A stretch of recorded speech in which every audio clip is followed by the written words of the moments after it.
نحمده ونصلي على رسوله الكريم اما بعد فاعوذ بالله من الشيطان الرجيم بسم الله الرحمن الرحيم رب اشرح لي صدري ويسر لي امري واحلل عقدة من لساني يفقهوا قولي۔ آج سے ہم انشاءاللہ ایک نیا موضوع شروع کر رہے ہیں اخلاق کا۔ جیسا کہ ہم جانتے ہیں کہ ہمارے دین میں تین چیزیں جو ہیں وہ بہت بنیادی ہیں، جس میں نمبر ایک عقائد ہیں۔ تو اس کتاب کا پہلا حصہ جو ہے وہ عقائد کے متعلق جو بحثیں تھی ان پر مشتمل تھا، جس میں اسلام، ایمان اور اسی طرح کی دیگر چیزیں۔ دوسرا حصہ جو ہمارے دین کا بہت اہم ہے وہ عبادات ہیں۔ تو حج تک ہم نے نماز، روزہ، حج، زکوٰۃ وغیرہ کے بارے میں پڑھا اور ان کے بارے میں جانا۔ اگرچہ ہم جانتے تو ہیں، ان چیزوں سے واقف ہیں، لیکن پھر بھی ایک شعوری جاننے میں اور ایک وراثتی طور پر جاننے میں بہت بڑا فرق ہوتا ہے۔ دین کا تیسرا حصہ جو ہے وہ اخلاق اور معاملات سے متعلق ہے، جس کا تعلق انسانوں کے ساتھ ہوتا ہے، یعنی دوسرے انسانوں کے ساتھ۔ سب سے پہلی چیز جیسے ایمان ہے یا عقیدہ ہے، تو وہ انسان کے اپنے اندر ہوتا ہے، یعنی دل میں ہوتا ہے، اور یعنی اس کی بنیاد جو ہے، اگرچہ وہ پھر ہماری عبادات اور اخلاق اور معاملات میں ظاہر ہوتا ہے، لیکن اس کی جو اصل حیثیت ہے وہ جڑ اور بنیاد کی سی ہے، جو دل میں مقام پکڑتی ہے، یہ دل میں جگہ پکڑتی ہے۔ اس کے بعد عبادات ہیں جن کا براہ راست تعلق اللہ سبحانہ وتعالیٰ کے ساتھ ہے، اس میں بندوں کا کوئی عمل دخل نہیں ہے۔ ہماری جو نماز اور قربانی اور سب کچھ ہے وہ اللہ ہی کے لیے، قل ان صلاتی ونسکی ومحیای ومماتی للہ رب العالمین۔ تو عبادت خاص اللہ کے لیے، اور اس کے بعد جو یعنی گویا ایک طرح سے یہ کہنا مقصود ہے کہ عبادات میں انسان کا اللہ تعالیٰ کے ساتھ تعلق زیادہ مضبوط ہوتا ہے۔ پھر آ جاتا ہے معاملہ اخلاق اور معاملات کا، تو اس کا تعلق انسانوں کے ساتھ ہوتا ہے زیادہ تر، اور آج سے ہم اس نئے موضوع کو شروع کر رہے ہیں، اور پہلا ٹاپک ہمارا اخلاق ہی کا ہے۔ یہ لکھتے ہیں کہ اخلاق سے مراد باہمی سلوک ہے، یعنی ہم انسانوں کے ساتھ آپس میں ایک دوسرے کے ساتھ کیسا سلوک اور کیسا رویہ اور کیسا طریقہ اختیار کرتے ہیں۔ اخلاق اس برتاؤ کا نام ہے جو روز مرہ کی زندگی میں ایک آدمی دوسرے آدمی کے ساتھ کرتا ہے۔ برتاؤ یعنی لین دین، معاملہ۔ اس اخلاق کا اصول کیا ہو، یعنی کیسا ہو یہ؟ اس کا سادہ اصول یہ ہے کہ تم دوسروں کے لیے وہی چاہو جو تم اپنے لیے چاہتے ہو۔ یہ ہے اخلاق کی روح، کہ تم دوسروں کے لیے وہی چاہو جو اپنے لیے چاہتے ہو۔ اور نبی صلی اللہ علیہ وسلم نے تو واضح طور پر فرما دیا ہے، ایک حدیث میں آتا ہے کہ کوئی شخص تم میں سے مومن ہو ہی نہیں سکتا حتی یحب لأخیہ ما یحب لنفسہ، یہاں تک کہ وہ اپنے بھائی کے لیے وہی پسند نہ کرے جو وہ اپنی ذات کے لیے پسند کرتا ہے۔ تو دیکھا جائے تو اس کا تعلق بھی جا کر ایمان ہی سے ملتا ہے۔ اصل میں ایمان کی مثال جو ایک بیج کی سی ہے، جو دل میں ڈالا جاتا ہے، تو اس کے بعد پھر اس کی جو مختلف شاخیں نکلتی ہیں اور اس کے جو مختلف برانچز ہوتی ہیں، ان میں باقی سارا دین کور ہوتا ہے۔ لیکن دین کے نام پر کی جانے والی کوئی بھی ایکٹیویٹی ایسی نہیں جس کا تعلق کہیں نہ کہیں جا کر ایمان سے نہ ملتا۔ جیسے ایک درخت ہوتا ہے تو اس کی بنیاد اور جڑ کے علاوہ کچھ چیزیں تنے کی حیثیت رکھتی ہیں، پھر اس کی شاخیں ہوتی ہیں، پھر اس کے پتے، پھل، پھول، اور پھر آگے اس سے بیج پھوٹتے ہیں، یعنی بیج نکلتے ہیں۔ تو بہرحال اخلاق بھی اسی وقت بہترین اخلاق ہو سکتا ہے جب اس کا پھول جو ہے وہ ایمان کے پودے سے یا ایمان کے بیج سے پھوٹا ہو۔ تم دوسروں کے لیے وہی چاہو جو تم اپنے لیے چاہتے ہو۔ تم دوسروں کے ساتھ ویسا ہی برتاؤ کرو جیسا برتاؤ تم اپنے لیے پسند کرتے ہو۔ اگر انسان اس اصول کو سامنے رکھے تو کبھی کسی کے ساتھ برا کر ہی نہیں سکتا۔ ہر آدمی جانتا ہے کہ وہ میٹھے بول کو پسند کرتا ہے، اس لیے ہر آدمی کو چاہیے کہ وہ دوسروں سے بولے تو میٹھے انداز میں بولے، ہر آدمی چاہتا ہے کہ دوسرا اس کی راہ میں کوئی پرابلم کھڑا نہ کرے،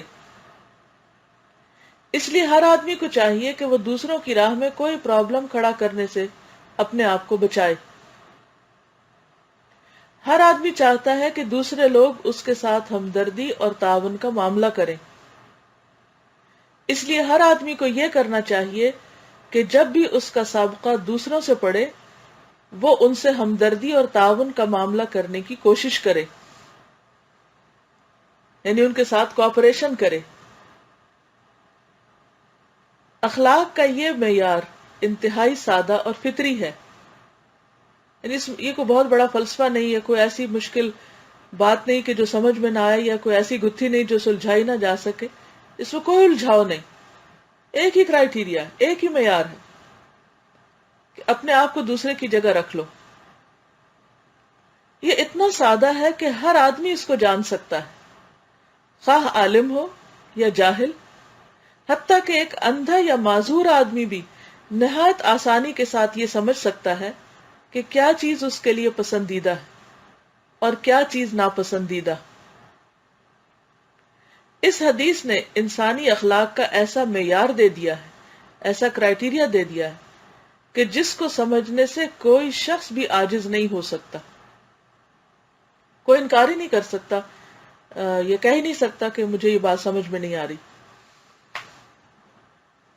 کیونکہ اپنے بارے میں جاننا تو سب سے آسان چیز ہے کہ انسان کو پتا ہے، اور ہر ایک کو پتا ہے کہ وہ انسان کو کیا پسند اور کیا پسند نہیں۔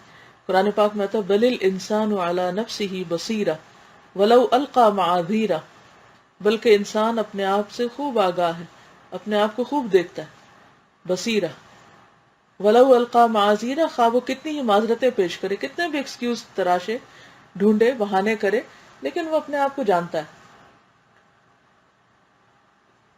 تو کہتے ہیں کہ اس حدیث نے انسانی اخلاق کا ایسا معیار دے دیا ہے جس کو سمجھنے سے کوئی شخص بھی عاجز نہیں ہو سکتا۔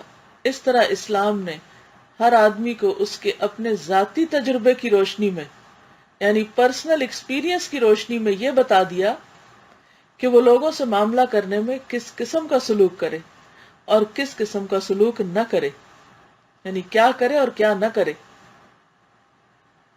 حدیث میں ہے کہ لوگوں میں سب سے اچھا وہ ہے جس کا اخلاق سب سے اچھا ہو۔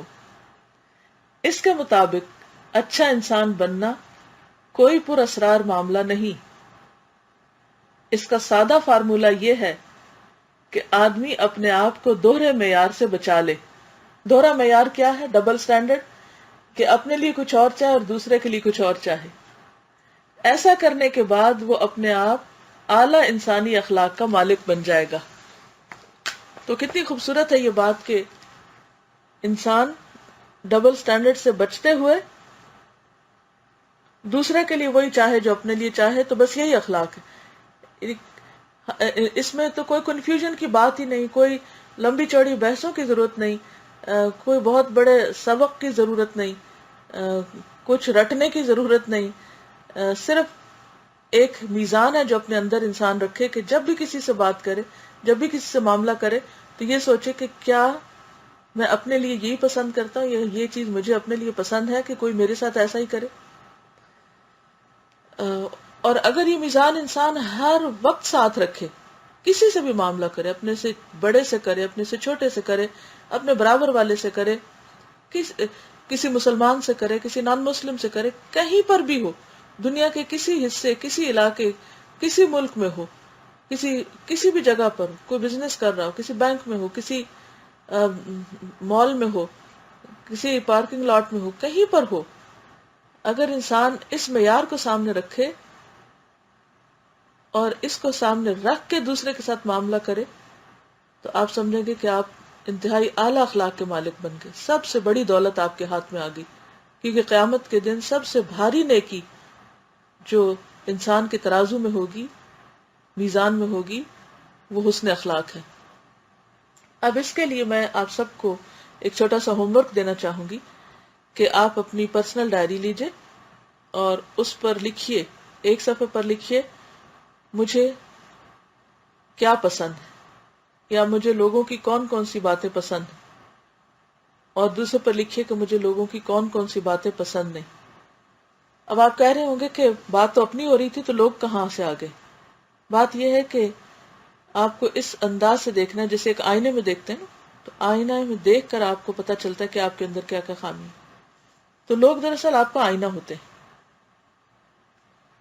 لوگوں میں جو جو چیز آپ کو اچھی لگتی ہے آپ اسے اپنے اندر لانے کی کوشش کریں، اور لوگوں کا جو جو معاملہ اور رویہ آپ کو اچھا نہیں لگتا آپ اسے اپنے اندر سے نکال دیں. اگر آپ مثلا لکھنے جب بیٹھیں کہ کیا کیا اچھا لگتا ہے، تو جو جو چیزیں اچھی لگتی ہیں وہ چیزیں آپ اپنے اندر ڈال لیں. پھر آپ دوسرے صفحے پر لکھیں کہ آپ کو لوگوں کی کیا کیا بات اچھی نہیں لگتی، وہ ساری لکھ لیں اور وہ اپنے اندر سے نکال دیں. تو اس طرح آپ دیکھیں گے کہ آپ لوگوں کے لیے ایک خوشی کا پیغام بن جائیں گے. اخلاق سے ریلیٹڈ ایک اسٹوڈنٹ کا کمنٹ ان لکھا ہے کہ السلام علیکم، آج اخلاق کے معیار کے بارے میں پڑھا، بہت اچھا لگا. اس پر مجھے اپنی ایک بہن کی یاد آ گئی. کچھ عرصہ پہلے ویکینڈ کی لائیو کلاس میں کسی نے مجھے آئی ایم کرنے شروع کر دیے اور الہدا اور ڈاکٹر صاحبہ کے بارے میں انفارمیشن مانگی. میری ریکویسٹ پر کہ ابھی کلاس سے بعد میں بات کریں گے، اس نے سوری کہا اور کلاس کے بعد میں نے اسے فون کر کے اس کے سارے سوالوں کے جواب دیے. اس کو بہت اچھا لگا اور اس نے بتایا کہ مجھے کسی نے بتایا تھا کہ الہدا والوں سے کوئی بات کی جائے تو بہت ہمدردانہ اور تعاون والا جواب ملتا ہے. واقعی آپ نے مجھے سکون دہ جواب دیا. اس نے اگلا سوال یہ کیا کہ کیا الہدا والی اخلاقیات پر آپ کو کلاسیں دیتے ہیں؟ میں نے اس کو کہا یہی سوال میرے دل میں بھی آیا تھا جب میں نے پہلی بار کلاس میں کسی کو قرآن کی کلاس کے بارے میں پوچھا، مگر آج میں آپ کو بتا سکتی ہوں کہ یہ سب قرآن کی تعلیم ہے جس سے ہم اچھے انداز میں بات کرنے کے قابل ہوئے. اللہ تعالیٰ کا ارشاد ہے کہ مومن وہ ہے جو اپنے بھائی کے لیے وہی پسند کرے جو اپنے لیے پسند کرتا ہے. میں اس بات کا شکر ادا نہیں کر سکتی کہ رب نے مجھے گھر بیٹھے دین اور دنیا کی تعلیم دی. میرے سب استاذوں کو جزاک اللہ خیر. وَإِيَّاكُمْ. اللہ تعالیٰ ہمیں واقعی صحیح معنوں میں بااخلاق بنائے. تو ہم آج کا ٹاپک شروع کرتے ہیں. آئی ہوپ کہ آپ سب نے لسٹ بنائی ہوگی ان چیزوں کی جو آپ کو دوسروں میں اچھی نہیں لگتی ہیں، جن کی وجہ سے آپ اریٹیٹ ہوتے ہیں. مثلا کسی کا زور سے دروازہ بند کرنا، چیخ چلا کر بولنا، ابرپٹ بات کرنا اور اسی طرح کی دوسری چیزیں. تو مجھے امید ہے کہ ہم سب ان باتوں کا خود بھی خیال رکھیں گے کہ ہم کسی دوسرے پر ایسا کام نہ کریں کہ جو اس کے لیے تکلیف کا باعث ہو. یہی ایک بہترین معیار اور کرائیٹیریا ہے جس پر ہم اپنے آپ کو بھی پرکھ سکتے ہیں. تو اللہ کرے کہ واقعی ہمارا اخلاق ایسا ہو جو اللہ سبحانہ و تعالیٰ کو پسند آ جائے اور پھر ہم لوگوں کے لیے بھی تکلیف اور اذیت کا باعث نہ بنے. اللہ تعالیٰ ہماری نیتوں کو درست کرے، ہمارے عمل کو درست کرے، ہمارے اخلاق کو درست کرے اور ہمارے لیے عمل کرنا آسان کر دے. وآخر دعوانا ان الحمد للہ رب العالمین. سبحانک اللہم وبحمدک، نشہد ان لا الہ الا انت، نستغفرک ونتوب الیک. السلام علیکم ورحمۃ اللہ وبرکاتہ. وعلیکم السلام ورحمۃ اللہ وبرکاتہ.